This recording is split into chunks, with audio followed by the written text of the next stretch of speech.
This is Rio, an ordinary young man living a quiet and boring life. He never chased big dreams, or cared much about the future, and honestly, every day felt exactly the same.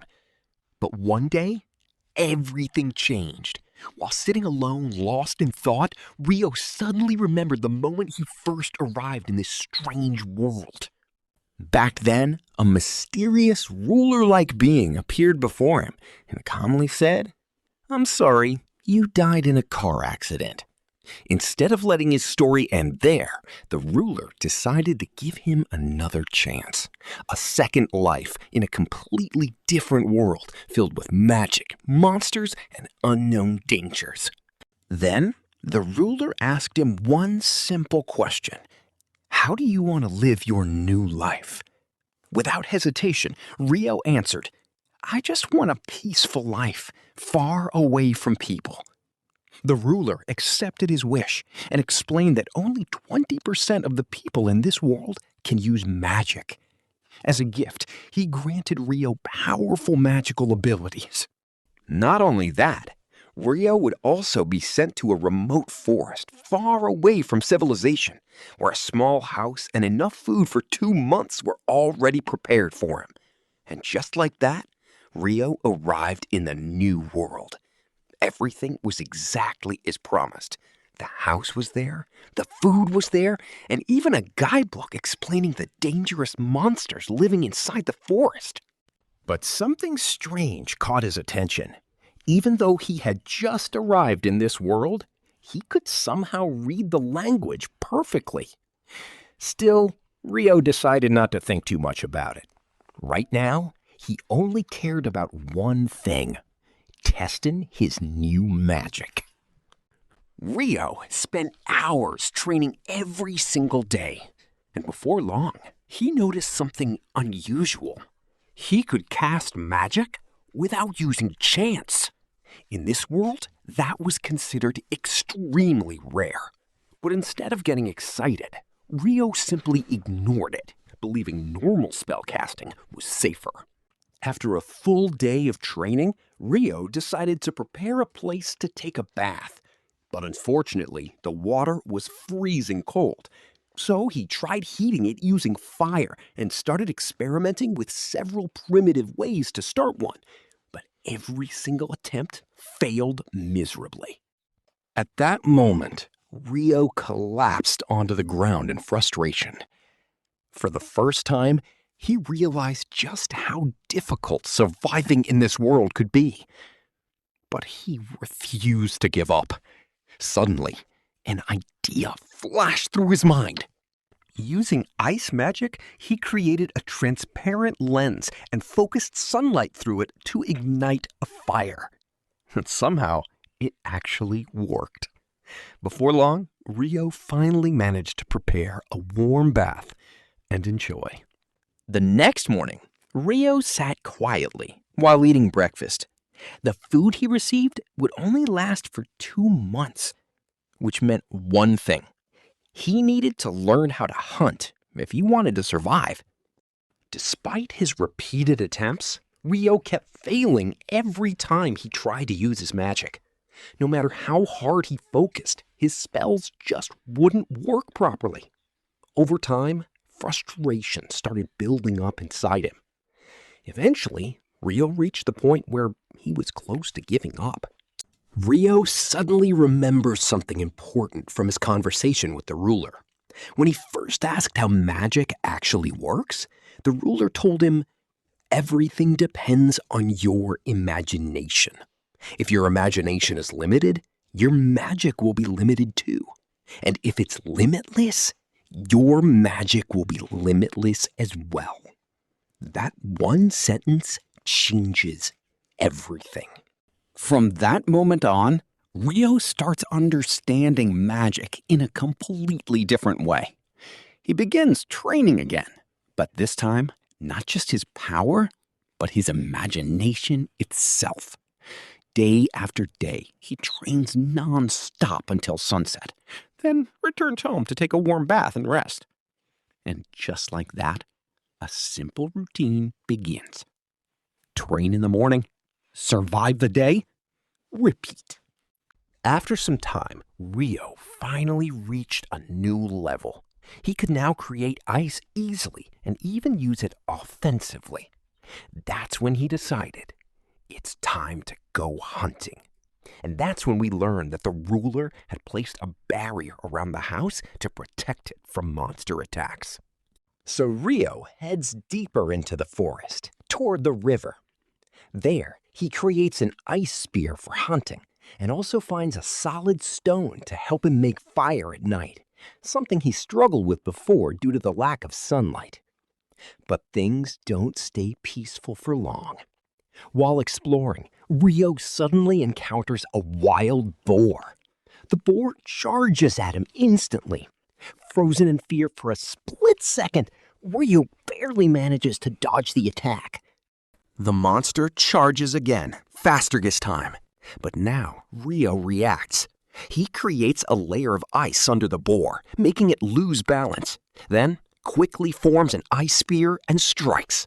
In an instant, the boar is taken down. Looks like I'm starting to get the hang of this, Rio thinks. That night, Rio reads the monster guidebook again. He reaches the last pages. One page talks about dragons, creatures so powerful that if you ever see one, it might already be too late.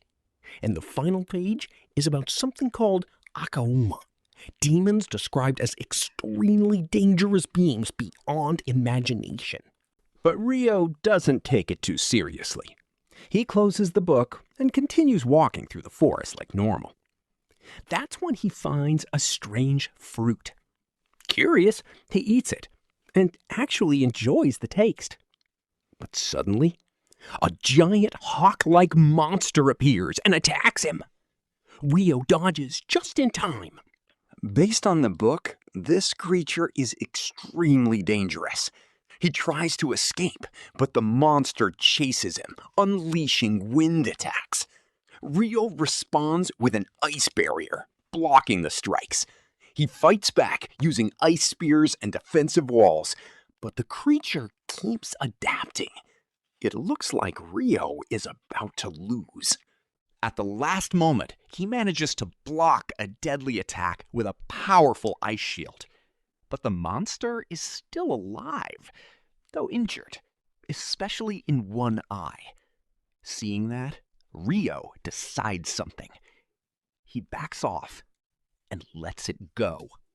Rio collapses onto the ground, completely exhausted and unable to believe he survived that battle.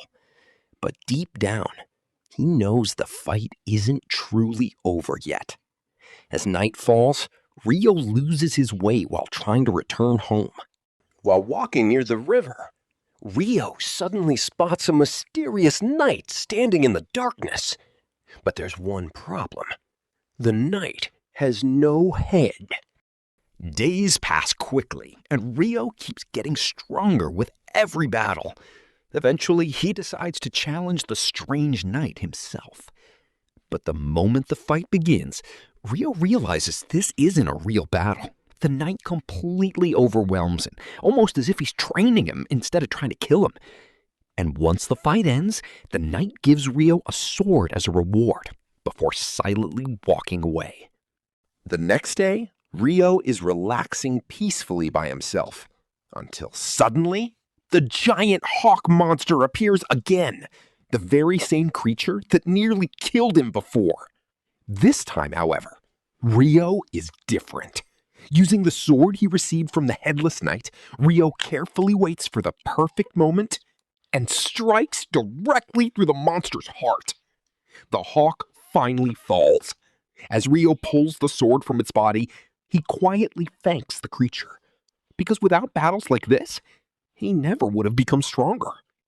On his way home, Rio suddenly senses an overwhelming presence, and then a gigantic red dragon appears before him. But strangely enough, the dragon doesn't attack. Instead, it speaks to him through telepathy. The dragon asks if Rio has seen a certain bird that recently evolved from a hawk. At first, Rio hesitates. but eventually admits the truth. He explains that they fought and the creature died during the battle. The dragon surprisingly stays calm. Then its attention shifts toward Rio's sword. Curious, the dragon asks where he got such a weapon. After hearing the story, the dragon reveals something unbelievable. That sword is an incredibly rare treasure, something almost impossible for ordinary people to obtain, which means Rio must have done something extraordinary for its owner to hand it over so easily. And then the truth is finally revealed. That mysterious headless knight near the river was actually the Fairy King all along. Rio and the Red Dragon continue talking for the entire day. As the sun slowly begins to set, the dragon finally introduces himself. His name is Leon. After that, the dragon peacefully leaves, disappearing back into the forest. But far away from Rio, the ruler discovers that he possesses a hidden ability called eternal youth, meaning he may never age naturally. At that moment, the ruler becomes even more interested in him. The next day, while wandering around like usual, Rio notices something unusual near the shore. A broken ship. He approaches carefully and finds a dead body lying nearby. Checking the pulse confirms it. The man is already dead. But then Rio notices something else. One person is still alive. Later, we learn that a sea monster suddenly attacked the ship and destroyed it completely, leaving only one survivor. So Rio takes the injured man back to his house to treat him. After waking up, the survivor looks around in confusion. Not knowing where he is, he walks outside and freezes in shock. Right in front of him is a beautiful garden hidden deep inside one of the most dangerous forests in the world. How is someone even living here? He wonders. That's when Rio casually walks over to greet him, but the man immediately notices something strange. He couldn't even sense Rio approaching, and somehow Rio is casually walking around with almost no clothes on. The survivor introduces himself as Bell, an adventurer from a nearby city. He thanks Rio for saving his life, but Rio apologizes for not being able to save the others. Surprisingly, Bell just shrugs. Apparently, the people who died were criminals already sentenced to execution. Then, suddenly, Bell's stomach growls loudly, so Rio takes him inside to eat. During the meal, Bell asks the obvious question, how are you surviving alone in a place like this? Rio calmly explains that he enjoys living away from people. As for clothing, Rio simply has no idea how to make proper clothes. During the conversation, Bell realizes that Rio hunted all the food himself, and Rio even shows him his water magic. Bell is completely shocked, especially since he can't use magic himself. At that moment, Rio realizes that the ruler must have lied to him about how many people can actually use magic in this world. After eating, Bao asks Rio to take him back to the wrecked ship. There's something important he wants to check. So the two head toward the shore together. Along the way, Belle suddenly asks, if you're a magician, where's your magic staff? Rio freezes, because this is the first time he's ever heard that magic users normally carry staffs. Once they arrive at the beach, Belle searches the broken ship for something important. But whatever he was looking for is gone. At that point, Belle realizes he needs to reunite with his companions as soon as possible. Then he turns toward Rio and smiles. How about coming with me instead of wasting your life alone in this forest? At first, Rio hesitates. He had originally wanted a peaceful life away from everyone. But after thinking carefully, he finally agrees. That night, Rio tells Belle that he needs to go out for a while to say goodbye to someone. Belle is confused. Say goodbye to who? You'll live alone in this forest. But Rio doesn't explain. Instead, he heads deep into the forest. He's going to meet the Fairy King one last time. Rio thanks the Fairy King for everything he taught him, because without him, he never would have grown strong enough to survive this place. The Fairy King responds in his usual calm way, and then they decide to have one final spar. The battle begins. At first, it looks balanced. Rio is fighting better than ever before. His growth is unnatural, almost absurd. But reality hits hard. Despite everything, Rio loses. The Fairy King overwhelms him and knocks him down. Then, without saying much, the Fairy King prepares to leave. Before disappearing, he leaves Rio one final gift, a special outfit. And just like that, he vanishes into the forest. The next day, Rio and Belle finally start their journey. Leaving the forest is not easy for Rio. That place was his entire life, but he moves forward anyway. On the road, they face multiple monsters. Belle handles most of them with ease, while Rio keeps improving every fight. They travel by day and rest at night, because this forest is one of the most dangerous places in the world. One day, Rio casually wipes out a group of lizard monsters with a single ice attack. Belle is shocked, not just because of the power, but because Rio can cast magic without a staff. Still, Belle doesn't think too deeply about it and continues traveling. Later, Belle gives Rio a bronze coin. He explains, gold coins, highest value. Silver coins, mid-value. Bronze coins, lowest value. These will help you survive in the city. Rio quietly thinks, so this is how currency works. While traveling, they accidentally enter the territory of a stone golem. The golem immediately attacks.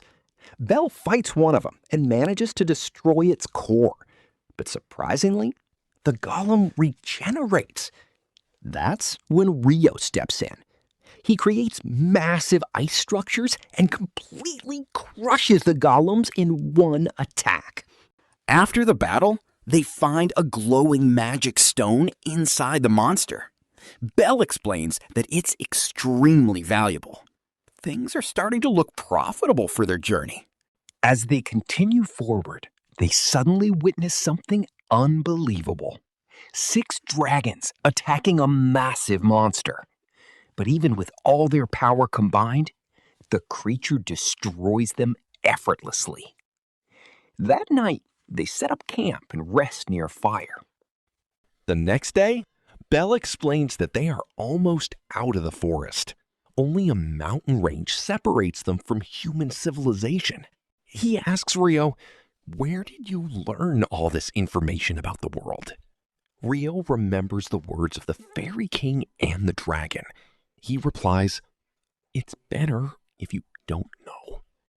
Suddenly, the dragon appears again. Belle instantly panics, thinking they're about to die. But Rio calmly picks up some of the meat they prepared and throws it toward the dragon. The dragon catches it, eats it, and then simply leaves without attacking them. The journey continues smoothly until Rio and Belle discover a group of dragons feeding on a giant monster corpse. Without hesitation, Belle launches a surprise attack and takes down several of them instantly. But then, another group of dragons appears from the distance. This time, Rio joins the fight. Using multiple ice spears, he eliminates the remaining dragons with terrifying precision. After the battle, the two collect the magic stones from the monsters and continue moving forward. By the end of the day, they finally cross the mountain range, And for the first time in years, Rio sees a real human city in the distance. As soon as they enter the city, Belle takes Rio to a restaurant and starts explaining the world of adventurers, where strength means wealth, respect, and status. But then he laughs and tells Rio to forget about all that for now and just focus on the food. A waitress soon arrives carrying their meals, and the moment Rio sees the dish, he freezes. Wait, curry exists in this world too? Completely shocked, Rio immediately takes a bite, and instantly, his eyes light up with happiness. The guy practically falls in love with curry on the spot. The next morning, Belle and Rio continue traveling toward Belle's hometown, the city of Aaron. On the road, Rio suddenly complains. Why did you make us leave that restaurant so fast? I could have stayed there eating curry forever. Belle just stares at him in disbelief. I seriously didn't expect you to like it that much. Eventually, the two finally arrive at Aaron. Belle immediately decides to take Rio somewhere important, the Adventurers Guild. The moment Belle walks into the guild hall, everyone inside rushes toward him. Apparently, people genuinely believed he was dead. The adventurers surround him excitedly, asking questions all at once. How are you still alive? What happened during your mission? Tell us everything.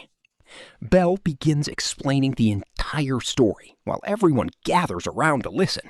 And from the reactions around him, it's obvious Belle is extremely popular inside the guild. Rio decides to walk around the city and explore a little. But while wandering through the streets, a strange girl suddenly notices him. She keeps staring at him from a distance, trying to remember what caught her attention. Then suddenly, she realizes it. Those clothes, they look exactly like the garments worn by one of the ancient kings. The girl walks straight toward Rio and tells him that he seems like a kind person and that she strangely felt comfortable the moment she saw him. But before Rio can respond, she says she's busy for now and promises to meet him again soon. Then she simply walks away, leaving Rio completely confused. A little later, Belle finally exits the guild building while shouting, "Rio, where the heck were you? I've been looking everywhere for you." After dragging him back inside, Belle introduces Rio to all the adventurers in the guild. "This guy saved my life. I owe him everything." The atmosphere instantly changes. Every adventurer in the room starts thanking Rio for rescuing their friend. It's obvious Belle is deeply respected by everyone there. Afterward, Belle takes Rio to the guild receptionist. He introduces Rio and explains that he wants him to officially join the Adventurers Guild. But then, Belle says something shocking. "Honestly, this guy is insanely strong. I think he deserves S rank immediately." The receptionist is stunned. S rank is one of the highest ranks in the entire guild. Normally, no beginner would ever receive that title on their first day. Still, seeing how serious Belle is, she suggests something else. If you truly believe in him that much, then you should explain everything directly to the guildmaster. Belle agrees immediately, so the two wait inside the meeting room. The moment the guildmaster arrives, he looks shocked. "Belle? I seriously thought you were dead." It's clear that Belle is one of the guild's most valuable adventurers. The guildmaster looks genuinely relieved to see him alive. After sitting down, Belle begins explaining everything that happened during their journey. He tells the guildmaster how Rio defeated powerful monsters inside the forest of Rondo with unbelievable ease. Then, Belle presents the magic stones they collected from the monsters as proof. The moment the guildmaster sees them, he realizes they came from extremely dangerous creatures deep inside the forest of Rondo. But that only shocks him more, since defeating monsters like those normally requires an entire army of adventurers. That's when Belle explains that Rio is different, and that his magical talent is truly exceptional. And just like that, Rio is officially accepted into the guild as an S-rank adventurer. At that moment, several adventurers suddenly enter the room. The moment they see Belle alive, they rush toward him in relief. We soon learn that they are members of the Crimson Sword Squad, one of the strongest and most famous teams in the city, which explains why the entire guild reacted so emotionally when Belle returned alive. After that, the Guildmaster officially registers Rio as an adventurer and takes him to complete the process. After answering a few basic questions, Rio is asked to place his hand on a magical crystal. The moment he touches it, the crystal shines brightly. The employee then hands him his official adventurer card. The employee then asks Rio if he has ever entered a magic dungeon before. Rio explains that this is his first time joining a guild and that he has never entered one. So she registers him for the beginner raid, a training expedition for new adventurers. Before leaving, she informs him that the raid will begin in 3 days. And with that, Rio officially begins his journey as an adventurer. Later, Rio asks Val about the time and calendar system in this world. But the moment he learns that a day has 24 hours and a week has 7 days, he is immediately shocked.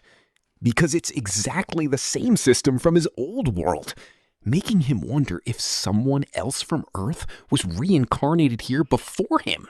Later, Belle takes Rio to a large celebration where everyone spends the night eating and enjoying themselves together. For the first time since arriving in this world, Rio finally feels like he truly belongs somewhere. The next morning, the guild receptionist introduces Rio to his raid team. There, he meets 2 adventurers named Nils and Ito, who quickly welcome him as a friend. A little later, another receptionist arrives with a young boy named Arthur and explains that he will be joining the team as well.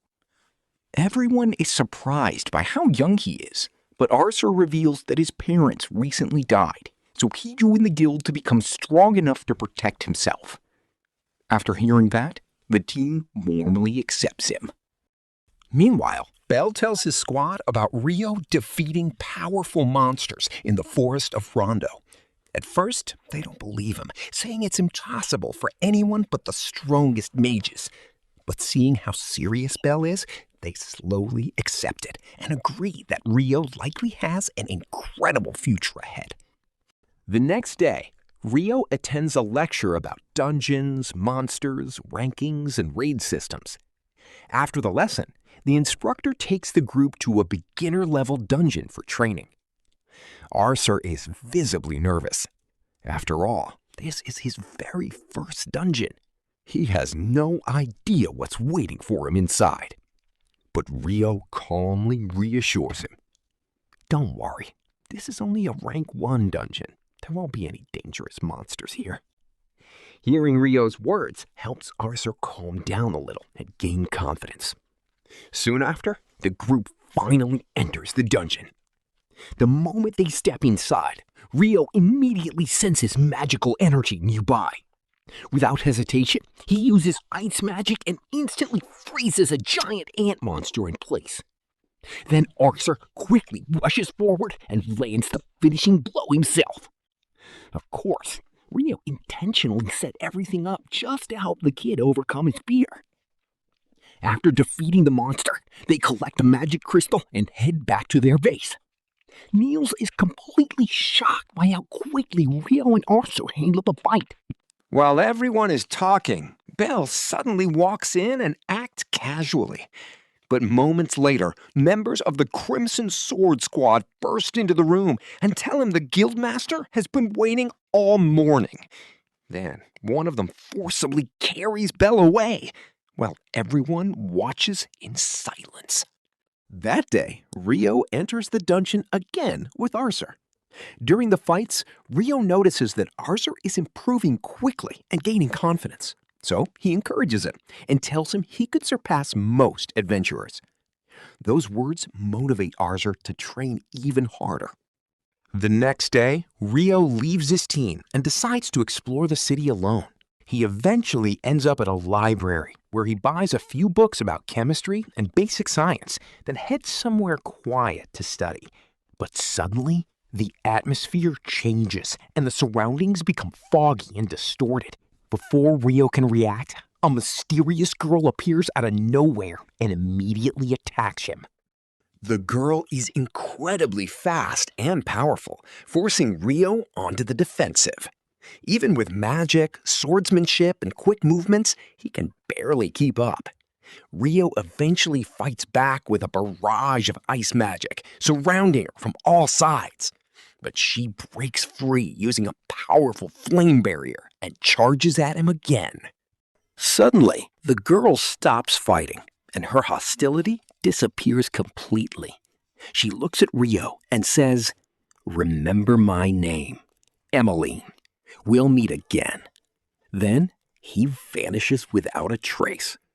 Rio returns home, only to notice that his teammates are missing.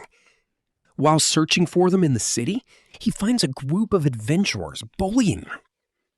Without hesitation, he steps in, uses his magic to drive the attackers back, and defeats their leader with a single blow. After everything had happened, the group decides to relax by bathing in a natural hot spring.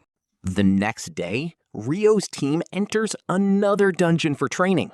Everything goes smoothly until they suddenly encounter a level 5 ghoul, a monster that should not be appearing in that area.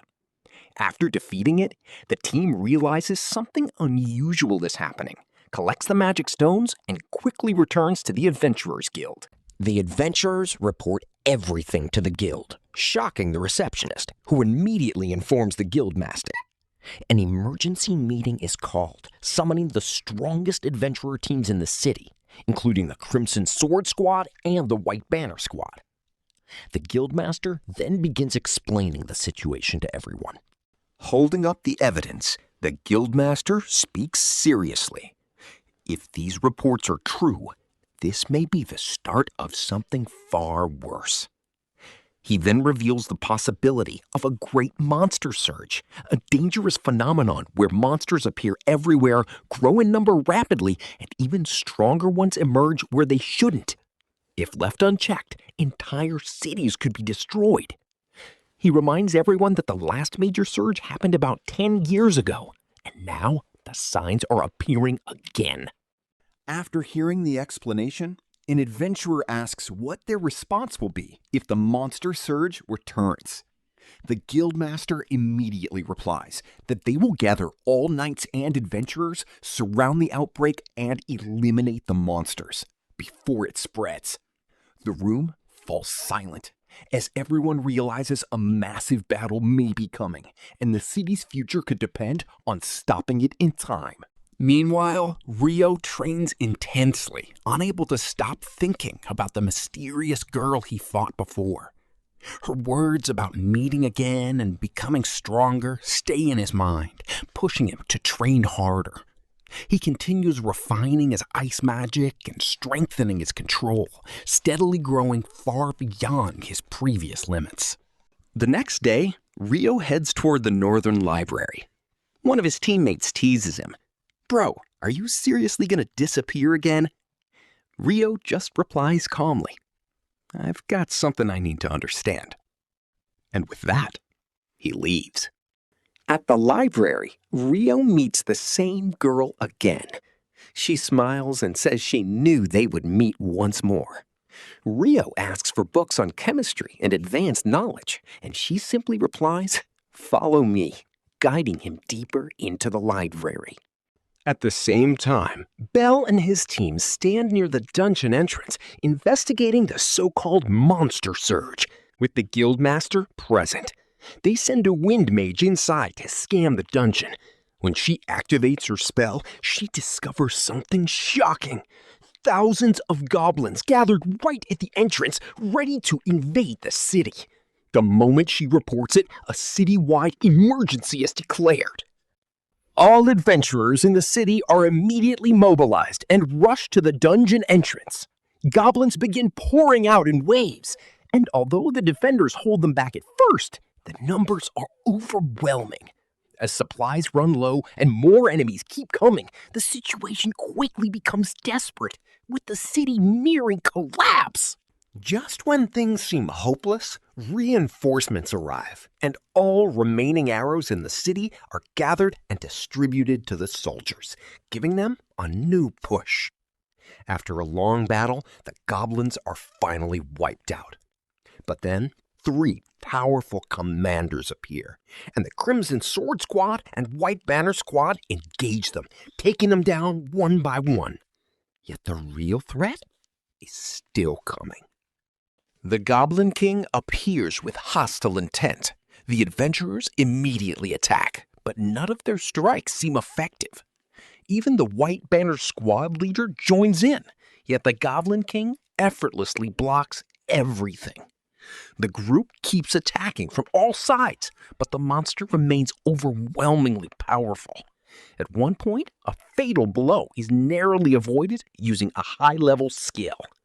After that, they unleash all their remaining skills and launch a full combined attack, finally managing to defeat the Goblin King after a long and exhausting battle. The situation in the city slowly returns to normal, and the citizens cheer in celebration, praising the adventurers for saving them. As peace returns to the city, Rio remains at the Northern Library with the mysterious girl, Sarah. They talk for hours, and for the first time, Rio feels truly at ease. No battles, no danger. Eventually, he leaves, and Sarah softly says goodbye. The day ends quietly for Rio. Despite the city's victory over the goblin invasion, something still feels wrong. The battle is over, and everyone is celebrating. But deep down, it feels like the real disaster has yet to begin. That night, the entire city celebrates its victory. When Rio arrives, Nils explains everything that happened during the battle. Later, Lynn asks if he can really use ice magic without a staff. When Rio confirms it, she is stunned, since abilities like that are extremely rare even among elite adventurers. The next morning, Rio notices that Nils and Arcer seem depressed. They explain that because of the recent monster surge, all dungeon activities have been suspended. With no dungeons, there are no missions and no income. After hearing this, Rio offers them a job. He promises 10 gold coins for rare alchemy materials he needs. Nils and Arcer are shocked by the reward, but Rio has already earned a fortune from the valuable magic stones he collected during his adventures. So the two immediately accept the offer. Later that day, Rio sees a group of knights harassing a young man and his companion, even knocking him to the ground. The situation looks like it could turn into a serious fight. Then Philip, captain of the White Banner Squad, suddenly appears, and his presence completely changes the atmosphere. After revealing his identity and status, the knights completely lose confidence and quickly flee without resistance.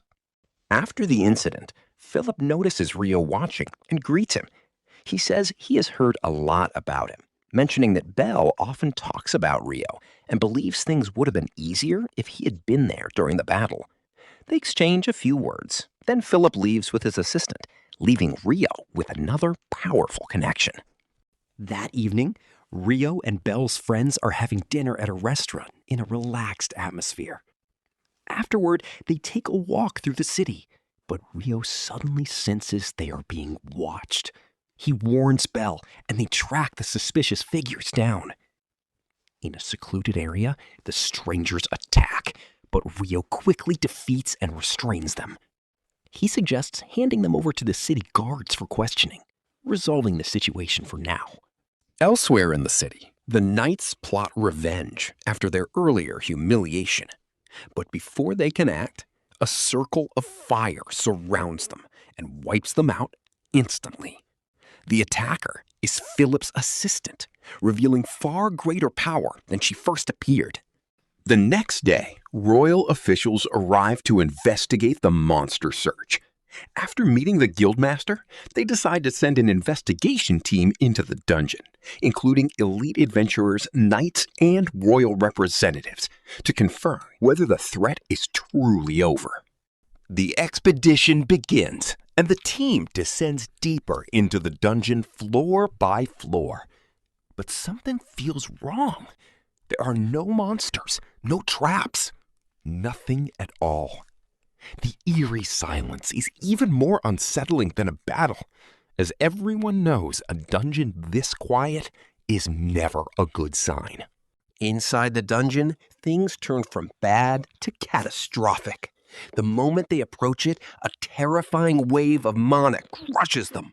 A magic device fails to even read the energy. Then suddenly, without warning, everyone disappears. They wake up in an unfamiliar, hostile place with no landmarks or signals, and panic spreads as the group struggles to regroup. Outside the dungeon, the monitoring crystal reveals a shocking truth. The entire expedition force has been transferred to the 40th floor, deeper than anything ever recorded. The deepest known was 38. A surviving soldier confirms he was the last in line and saw everyone vanish right before his eyes. The guildmaster receives the report, and for the first time, he looks truly shaken. Because the truth is simple. There is no one in the city strong enough to send as backup without risking another disaster. The situation is no longer just an emergency. It's a crisis with no solution. At the same time, Rio is at the library researching the strange eclipse he saw during his encounter with Yuna. Serena tells him that past records link similar eclipses to monster surges, but this one was different. Total darkness, something never recorded before. It suggests the current situation is far worse than anything in history. Rio becomes more focused and continues digging deeper. Back on the 40th floor, Lin uses wind magic to scan the area and detects life forms about 100 kilometers away. At first, they assume it might be the missing expedition team, but she then senses around 50 non-human entities moving together. The group immediately decides to investigate. At the same time, the remaining soldiers are being overwhelmed and slaughtered by demons from all sides. Their numbers are too great, and the soldiers are slowly being wiped out. Just when things look hopeless, reinforcements arrive. The priest group, Bell, and the Crimson Sword Squad. They start cutting down demons one after another and briefly turn the tide. However, the demons keep coming in endless waves, and the team's mana slowly begins to run out, making the fight increasingly desperate. At this moment, Bell and All take the lead, using close combat to fight the demons directly. Willen and her group also join in, supporting them with their abilities, while the priest watches in awe at the Crimson Sword Squad's strength. Despite their efforts, the demons remain overwhelmingly powerful, and the battle continues to push them to their limits. After hours of battle, only a few enemies remain. 6 demons and their leader, the Demon Prince, a monster far beyond anything the adventurers have faced before. The moment he moves, the battlefield collapses. A single attack sends elite fighters flying, while magic, swords, and defenses prove useless against him. One by one, the strongest warriors fall. Abel is barely conscious, and the Demon Prince slowly advances, preparing to finish the battle. Boom! Rio suddenly arrives on the battlefield and unleashes a massive ice attack, wiping out the remaining demons in a single strike. He then steps forward, looks directly at the demon prince, and says, "Come on, show me your best." Drawing his legendary sword, Rio prepares for battle. And just like that, an epic showdown is about to begin. Let's rewind a little. About an hour before entering the dungeon, Rio is approached by Natalie, who tells him that all the adventurers enter the dungeon and none have returned. When Rio asks why she came to him, she explains that Belle once told her to seek Rio's help if something serious happened. Realizing the gravity of the situation, Rio immediately sets out. Rio immediately activates his ice magic and creates a massive ice vehicle, racing across the city at incredible speed. When he reaches the dungeon entrance, the guards try to stop him, but Rio doesn't waste time explaining. He races huge walls of ice and rushes inside. Only minutes later, he arrives at the battlefield, and what happens next shocks everyone. The Demon Prince stood proudly before the exhausted adventurers, completely confident in his victory. Rio calmly stepped forward. As the Demon Prince prepared to attack, slash! One strike. That was all it took. The Demon Prince's head flew through the air, and everyone froze in disbelief. Unexpectedly, the Demon Prince began regenerating. However, Rio destroyed him once again with his overwhelming ice magic, this time for good. With that, the crisis finally came to an end. After everyone returned safely, the Guildmaster confronts Rio, still displeased. Saving everyone was the right thing, but entering the dungeon without permission is still a violation. Before Rio can respond, the priest steps forward and says that without Rio, they would all be dead. The Guildmaster stays silent for a moment, then sighs. Fine. And with that, the matter is settled. For now. Meanwhile, deep in another dungeon, a group of cultists performs a ritual to summon the Demon King. Suddenly, Yuna appears, causing panic as some even mistake her for the entity they were trying to summon. One attacks her and is instantly eliminated. The rest are terrified by her overwhelming power. Calling them weak, Yuna turns and leaves without finishing them off, seemingly still thinking about Rio. The next day, Rio gathered his teammates for intense endurance training, forcing them to run non-stop from morning to evening. Arcer, Nils, and the others were completely exhausted and begged him to stop, but Rio ignored them and kept pushing them harder. Later that day, Rio smells delicious food while walking through the city. He follows the scent into a nearby restaurant and, by coincidence, meets Sarah there. They eat together, Rio orders his favorite curry, then talk for a while before leaving together. After some time, Rio finally reached a new level. He could now create ice easily and even use it offensively. That's when he decided it's time to go hunting. And that's when we learned that the ruler had placed a barrier around the house to protect it from monster attacks. The two go to a training arena and start a duel immediately.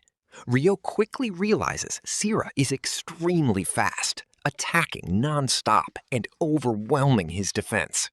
Eventually, his sword breaks and he surrenders. Instead of mocking him, Sira is impressed. He's the first person to hold out this long against her. She asks about his strength, and Rio explains his training under the Fairy King, making her even more impressed. A little later, Sarah's maid, Eliza, arrived to inform her that Prince Glan's training session was about to begin. Before leaving, Sarah turned to Eliza and said, "Make sure Rio gets home safely. He's someone important to me." Then she walked away, leaving Eliza completely stunned. On the way back, Eliza couldn't stop thinking about those words. And honestly, it sounded awfully close to a confession. On the way back, the guildmaster stops Rio and thanks him for saving everyone. However, he reminds him that he ignored the guards and broke guild regulations. As punishment, the guildmaster assigns him a special mission, and just like that, Rio's next adventure begins. The guildmaster's punishment seemed simple at first. Rio was assigned to escort 2 merchants to Netsha City. Later, he learned that his teammates had also received an S-rank mission, far beyond their level, so they asked him to join them. After a brief moment of thought, Rio agreed, and the group was thrilled. Before leaving, the group officially accepts the mission. Since Rio is joining, it's approved immediately.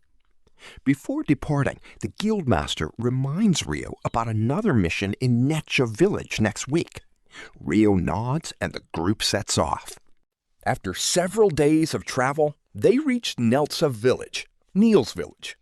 Niels was happy to return, and the villagers warmly welcomed him. Soon after, they met the village chief and learned why they were called.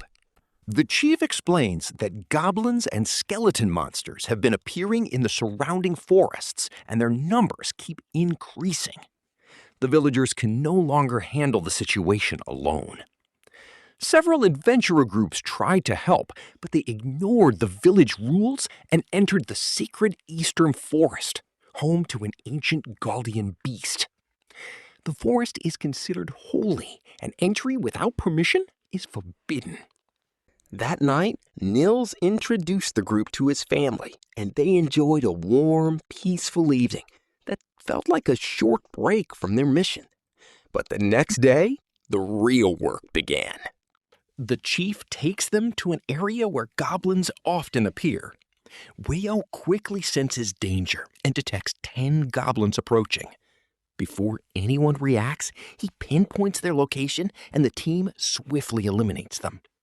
Following the trail, they discover the monster's hideout, where things start to get more interesting.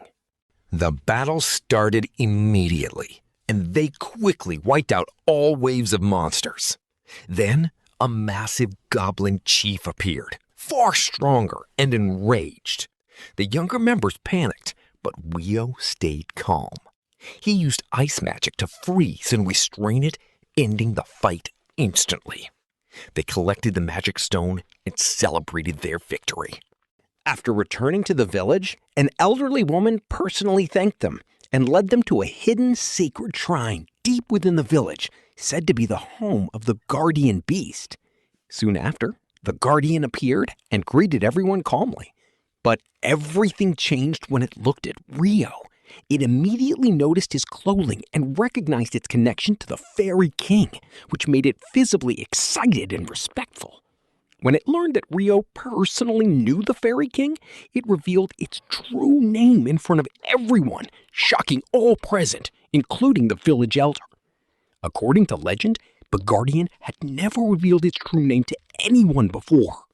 Later, the group explored the shrine and encountered a massive skeleton warrior, far stronger than anything they had faced before.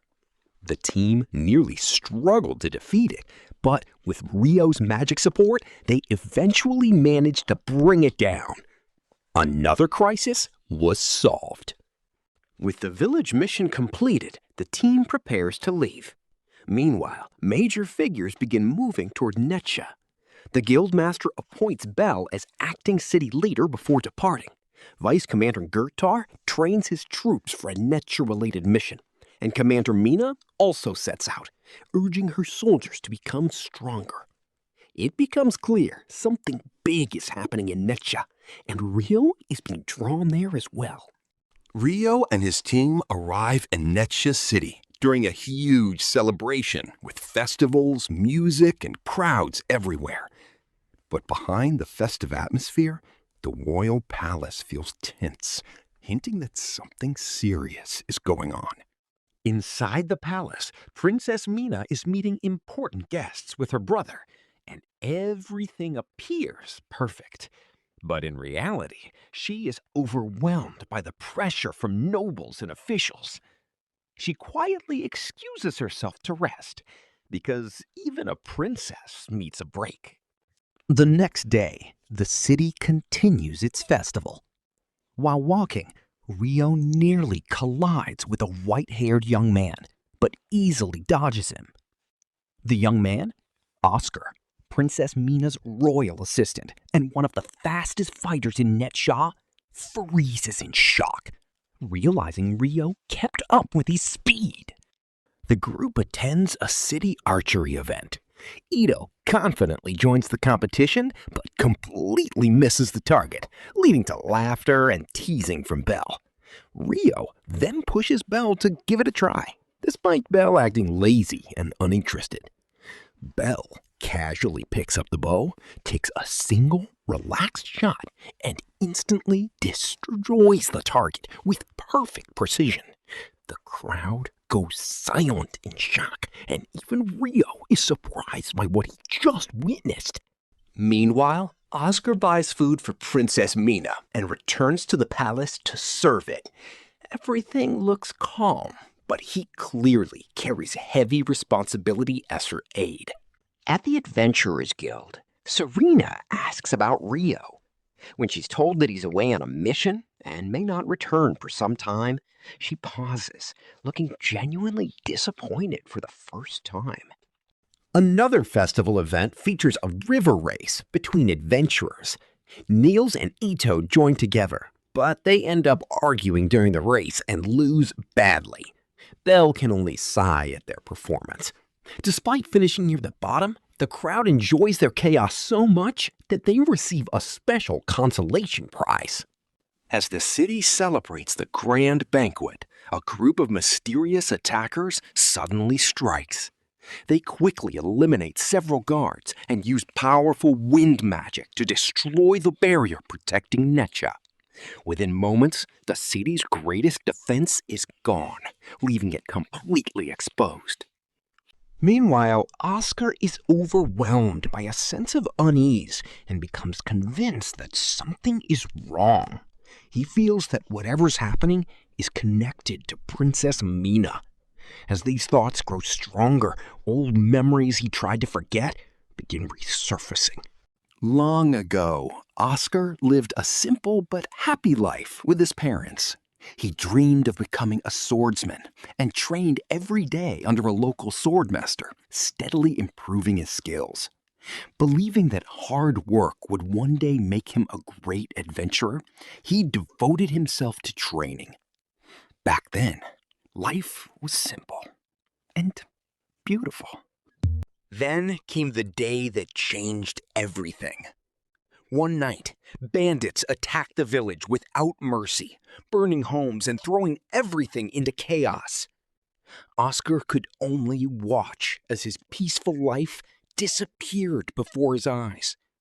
His mother was among the victims, and the memories of that night never left him. As if the tragedy wasn't enough, the smell of blood attracted monsters from the nearby forests. A pack of wolves descended on the village, forcing the bandits to retreat. By pure luck, Oscar and his swordmaster survived, but they soon found themselves surrounded by wolves. With no way out, the swordmaster told Oscar to run while he held them back. Oscar refused, but his master pushed him away and faced the wolves alone. All Oscar could do was watch as the man who taught him everything sacrificed himself to protect him. Heartbroken, Oscar fled while the wolves chased him. With nowhere to go, he jumped into a river, which saved him as the monsters didn't follow. When he woke up, he was in a stranger's house. A kind man had rescued him and told him he had been unconscious for over 2 weeks. For the first time since the tragedy, Oscar found a place to call home. Years passed peacefully until fate struck again. One day, Oscar returned home carrying supplies and was frozen by what he saw. The same bandit group from his past, the same killers, the same faces. They had taken someone important from him again. The man who saved him was gone, just like his family and his master before him. The bandits escaped before the guards arrived, and for the second time in his life, Oscar was left completely alone. That day, Oscar vowed never to be powerless again. He trained for years and became one of the kingdom's strongest warriors. In the end, he earned a position at Princess Mina's side as her most trusted aide and protector. Netsha City falls into chaos as bandits launch an attack on Princess Mina and her guards. When Oscar sees Mina's emergency signal in the sky, he realizes his fears were right. Without hesitation, he rushes toward the palace at full speed.